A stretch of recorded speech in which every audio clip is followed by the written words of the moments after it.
Guys, आज मैं फिर से आपके सामने लेकर आई हूँ एक नया और बिल्कुल इंटरेस्टिंग क्विज। ये 7 नंबर का क्विज।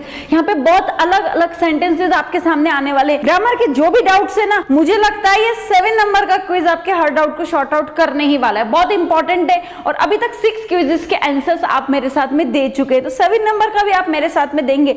यहाँ पर मैं आपको बताऊंगी कि ऐसा क्यों होता है, कब होता है और कैसे होता है। केवल आपको रटने के लिए बिल्कुल नहीं बोलूंगी। So guys, let's begin. यहाँ पर देखिए, ऑब्वियसली यहाँ पे 10 सेंटेंसेस आपके सामने आएंगे। अब आप में से कोई मुझे बताएगा, this is mine bag not your bag, ऐसा बोलना है क्या? कि माइन और योर का थोड़ा सा कंफ्यूजन हो ही जाता है। Do this way of talking, do she likes, do she like, do you like, क्या आएगा? दिस न्यूज इज गुड या आर गुड, लेकिन न्यूज का प्लूरल होता क्या है मालूम है क्या? वीडियो के लास्ट में तो मैं आपको बताने ही वाली हूँ न्यूज का प्लूरल क्या होता है। I spoke to he, her and she. Geeta and Sita has gone to office, have gone to या हैव गॉन टू ऑफिस, क्या आएगा यहाँ पर? आई एम फीलिंग नर्वस या आई फील नर्वस। अब बताइए, how for did you go in car this morning, या how much for होगा, हाउ लॉन्ग होगा, हाउ मच होगा, क्या होगा? थोड़ा सा कंफ्यूजिंग है, लेकिन आपको मैं यहाँ पर बताने वाली हूँ कि प्रॉपर आंसर कैसे और किस ग्रामर की टेक्निक से आप भी यहाँ पर इजीली इसको सॉल्व कर सकते हैं। चलिए फर्स्ट नंबर का सेंटेंस पहले निकाल लेते हैं। यहाँ पर दिख रहा है आपको, Ram eating pizza. Ram singular है, यहाँ पर लगाएंगे हम इज, क्योंकि इज हमेशा सिंगुलर के लिए यूज होता है। आप में से किसी को मालूम है ये किस टेंस का सेंटेंस है? तुरंत बोलेंगे मैम प्रेजेंट कंटीन्यूअस टेंस का सेंटेंस है। Of course correct. Next, Ram and Shyam. Ram and Shyam क्या आएगा? राम के साथ तो इज आता है, श्याम के साथ भी इज आता है। अभी दोनों को मिला दिया तो क्या होगा? जैसे माइनस माइनस प्लस होते ना, इन द सेम वे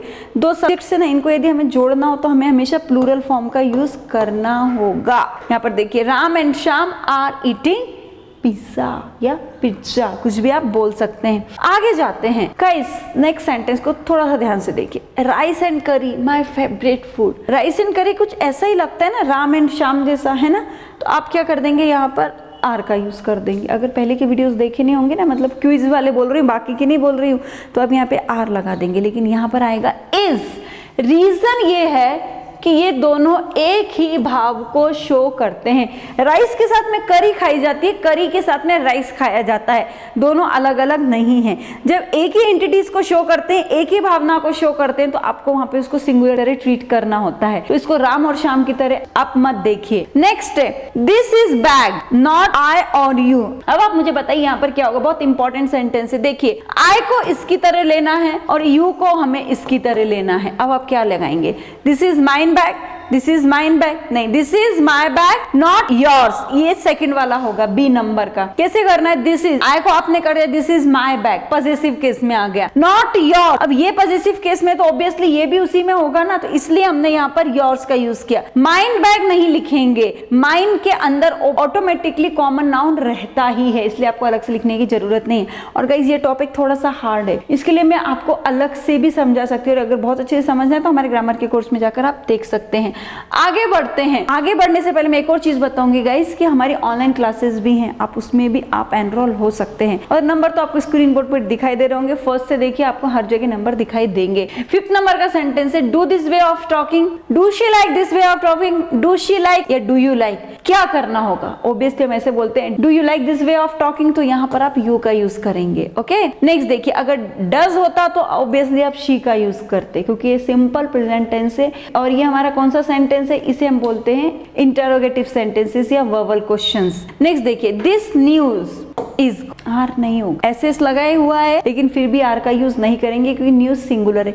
इसके लास्ट में मैं आपको बताने वाली हूँ न्यूज का प्लूरल फॉर्म होता क्या है। Next, I spoke to he, ना I spoke to she, no I spoke to her. Reason is that कि आई अगर सब्जेक्ट है तो आगे जाकर के हम यहाँ पर इसकी द्वितीय का यूज करेंगे, तो यहाँ पर ही यहाँ पर कैसा है? सब्जेक्ट है, शी सब्जेक्ट है, तो सेंटेंस में सब्जेक्ट तो एक ही बार रहता है ना, इसलिए हम यहाँ पर ऑब्जेक्ट का यूज करेंगे। That's why we will say here I spoke to her, मैं उससे बोला। Geeta and Sita gone to office, फिर से आप कंफ्यूज हो जाएंगे, मैम यहाँ पर हैज लगाना पड़ेगा कि हैव लगाना पड़ेगा? हैव लगाइए। Ram and Shyam second number के सेंटेंस पे जाएंगे, तो वहाँ पे राम एंड श्याम के साथ में मैंने क्या लगाया है? मैंने उसको प्लूरल की तरह ट्रीट किया, इसलिए गीता एंड सीता को भी आपको प्लूरल की तरह ही ट्रीट करना पड़ेगा, दोनों अलग अलग है। बट राइस एंड करी हो गया, उसको आप सिंगुलर की तरह करेंगे, क्योंकि दोनों का इंटेंशन एक ही होता है। आगे देखते हैं, आई एम फीलिंग नर्वस, बहुत इजी है, एकदम प्रेजेंट कंटीन्यूअस टेंस का एमिजार आते हैं तो वर्ब को आईएनजी लगाना पड़ता है। तो ये तो समझ में आ गया होगा प्रेजेंट कंटीन्यूअस टेंस का, इसलिए हम यहाँ पे फीलिंग का यूज करेंगे। अब देखिए, did you go in car this morning, क्या लगाएंगे, how far, how much, how long या हाउ मच। तो यहाँ पर हम हाउ फार का यूज करेंगे क्योंकि हाउ लॉन्ग टाइम को शो करता है। यहाँ पर क्या बोलना है, how far did you go in car this morning. तो यहाँ पर जो बोलने का मतलब ये होगा, तुम कितनी दूरी तक इस कार से सुबह गए। तो यहाँ पे दूरी दिखाने का यूज करने के लिए हमें हाउ फार का यूज करना होता है। तो ये है कुछ सेकेंडरी WH वर्ड, जिसकी भी लिस्ट आप हमारे चैनल की प्लेलिस्ट में जाकर के देख सकते हैं। तो गाइज, ये थे हमारे 10 सेंटेंसेस। तो ये हमारी 7 नंबर की क्विज आपको कैसी लगी, ये भी आप मुझे कमेंट बॉक्स में लिख सकते हैं। आगे की क्विज के लिए रेडी रहिए, तब तक के लिए thank you very much and bye bye.